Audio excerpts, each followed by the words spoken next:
ജീവിതത്തിൽ പ്രശ്നങ്ങളെ കണ്ട് സ്തംഭിച്ച് നിൽക്കുന്നവരാണ്. ഈ പ്രശ്നങ്ങളിൽ ഞാൻ എങ്ങനെ മുമ്പോട്ട് പോകും, എങ്ങനെ ഇതിനെ ഞാൻ കൈകാര്യം ചെയ്യുമെന്ന് ഒരു പകച്ചു നിൽക്കുന്ന അവസ്ഥയിലാണോ നാം ആയിരിക്കുന്നത്?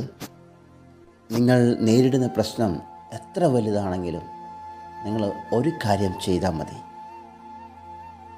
പുറകിലേക്ക് ഒന്ന് തിരിഞ്ഞു നോക്കുക. നിങ്ങളെ നടത്തിയ ഒരു ദൈവമുണ്ട്.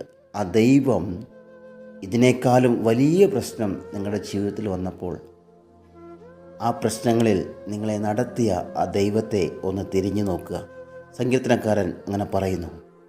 143 സങ്കീർത്തനം 5 വാക്യം, ഞാൻ പണ്ടത്തെ നാളുകളെ ഓർക്കുന്നു, നിൻ്റെ സകല പ്രവൃത്തികളെയും ഞാൻ ധ്യാനിക്കുന്നു, നിൻ്റെ കൈകളുടെ പ്രവൃത്തികളെ ഞാൻ ചിന്തിക്കുന്നു. ഇതിനെ ഒന്ന് തിരിഞ്ഞു നോക്കിയാൽ മാത്രം മതി ഇന്നത്തെ പ്രശ്നങ്ങളെ നമുക്ക് ഈസിയായിട്ട് കൈകാര്യം ചെയ്യാൻ പറ്റും.